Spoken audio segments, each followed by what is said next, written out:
Hi everyone, and welcome back to IELTS and ESL Expert TV. I'm Keith Mason and I'm your expert. Very welcome today. And today I'm going to give you some tricks and tips in improving your part 2. Okay, so it's concentrating on your part 2. I will in the future be giving all sorts of tricks and tips to improve your score overall in the IELTS exam. I'll also be helping those ESL learners that are maybe just starting, want some much simpler lessons to help you get through maybe the first of the ESL exams. So I'm going to give a range of presentations, but this one is especially for you if you're about to do your IELTS speaking exam and you're worried about your part 2. Now, if you've heard my previous videos, you will know that I taught you about the problem of learning, pre-learning answers. And now this is a very common thing for students to do, that they will go through hundreds and hundreds of topics and prepare an answer for the topic.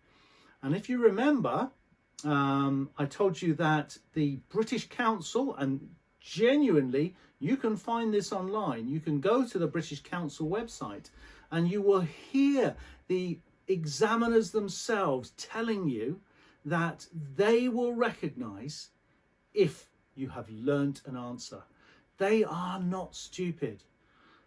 If you're learning from another language, I'm sure you would know if I had learnt an answer and was speaking, saying something that I'd pre-prepared. You would immediately recognize and you would know, just a minute, this person has learned this, and just repeating it like a parrot. You know how a parrot repeats things, and so the examiners will absolutely know if you have learnt an answer. So it's something that you've got to be aware of and be wary of. Avoid learning answers. I know some teachers will teach you to learn answers and hundreds of answers, but it's not going to get you the big scores.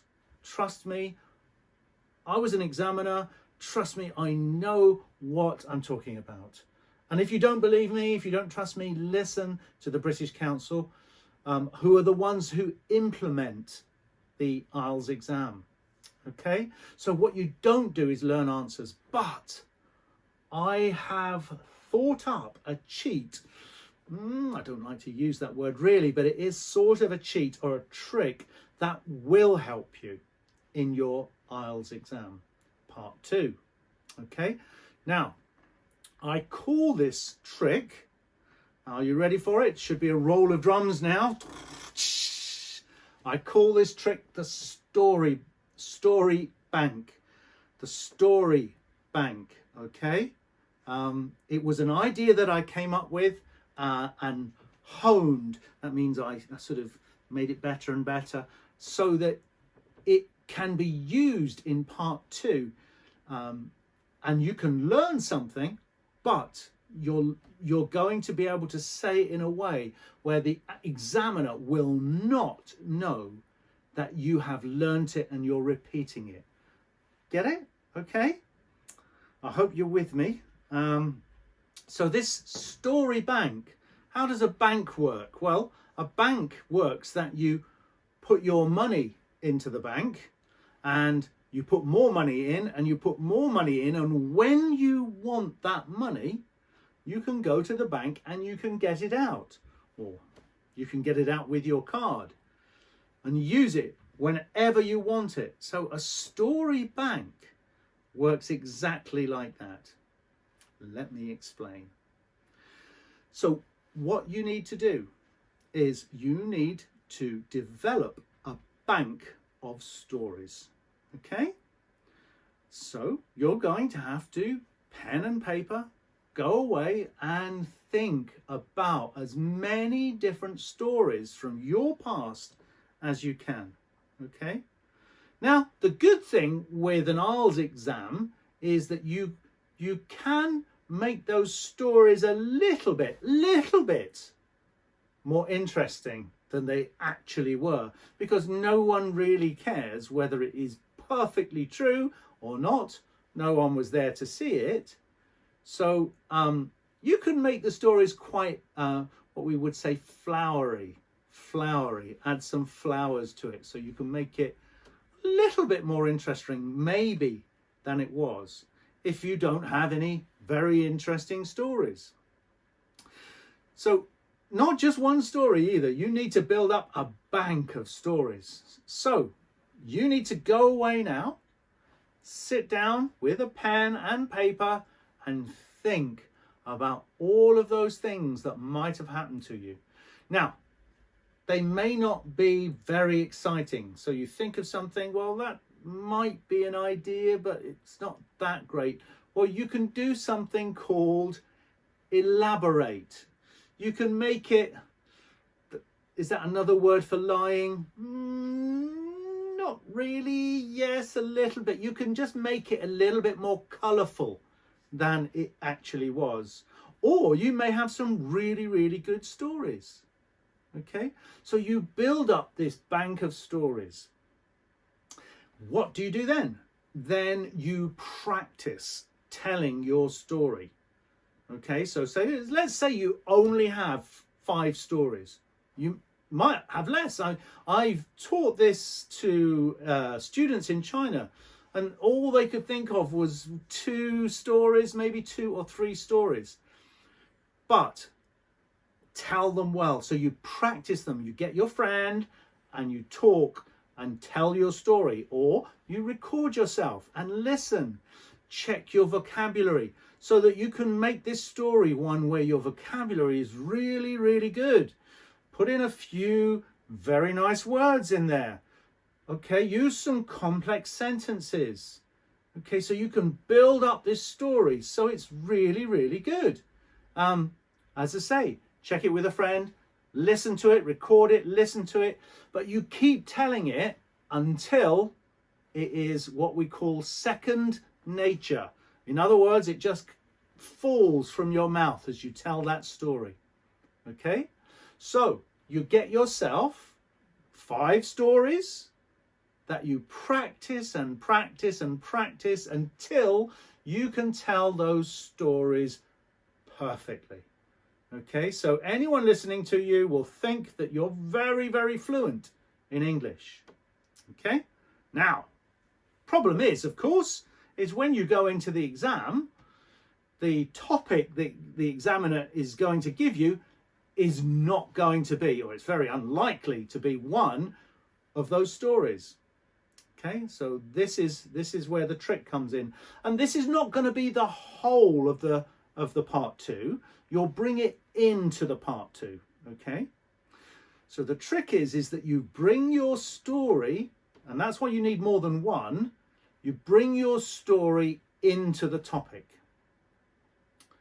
Okay, let me give you an example, and I'm just going to pick something out, a story from my childhood. Okay, so I remember when I was maybe in my early teens, maybe I was 12, 13, my family used to go on holiday with a friend of mine from school, and we'd go all together as families. And we went to a campsite in the south of France. So one day, me and my friend went out to use a little boat that my friend had. So they had their own boat, and it's only a small boat, and they tied it to the side of the river. Okay?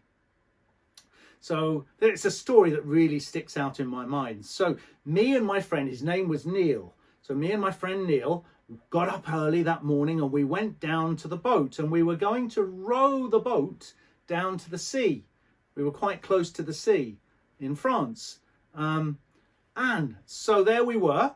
And I was the first to get into the boat. So I put my foot on the side of the boat, and you've probably seen that joke in many films where the boat starts to go away. Well, what had happened is some very clever person had untied our boat. So as I put my foot on the boat, yes, my legs got wider and wider and wider, and I fell into the water, into the river. I was holding on to the boat. Okay, so that's not the end of the story, trust me. So as I held onto the boat, I looked round, and in a rock underneath the bank of the river was a snake, and it was looking straight at me. So in 1 second, I pulled myself out of the river and into the boat. I was so scared. Okay, so it's a simple story, but you see, I could tell it with great passion. And that's so important when you're doing your part 2 in IELTS, is that you're telling something fluently, naturally, with passion. These are key points that are going to score you so highly in your IELTS. Okay, so I've got this lovely story that I can tell passionately how it happened and laugh about it afterwards. But at the time, I was very scared. Okay, so now it's only a short story, and that's all I need, because remember, you only have 2 to 3 minutes in your part 2. Okay, but then the topic is not going to be tell me about a time when you were on a boat or something like that. So you have to bring the story into the topic. So there's just one story, but think about it. Very often they might ask, tell me about something that happened in your childhood. Bingo. Or they might say, tell me about a holiday that you went on in the past. Bingo. Or they might say, tell me about your best friend. Bingo. So there's so many different topics that you could use that story for. I hope you're getting the idea. It could be even, I mean, honestly, tell me about transport. Well, a boat is transport. So you could use it for so many different topics. Just bring it in, and that is just one. Okay, when you've got 5 stories, okay, then there's every chance you can bring one of those stories. You might have to lie.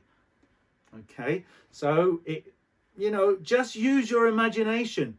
Have those stories ready and bring them into whatever question might be. I don't know. The question might be about films or something, and so you might talk about films and say, oh, something happened to me which was very similar to something I'd seen in a film. Doesn't matter, as long as you're not going off topic. It doesn't matter. Okay, and you can bring that story in, make the examiner laugh. Oh, bingo. If you can make the examiner laugh, great. And he will see how relaxed and confident you are, because you've told this story 100 times. You can probably tell I've told that story 100 times. So the story bank, an idea by Keith Mason.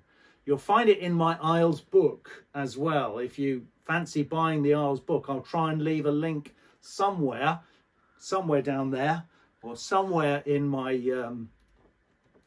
channel. I'll leave a link to my IELTS book. So it's very cheap if you want to buy it, and it's got lots of different topics in there that you might want to practice and bring your story bank in.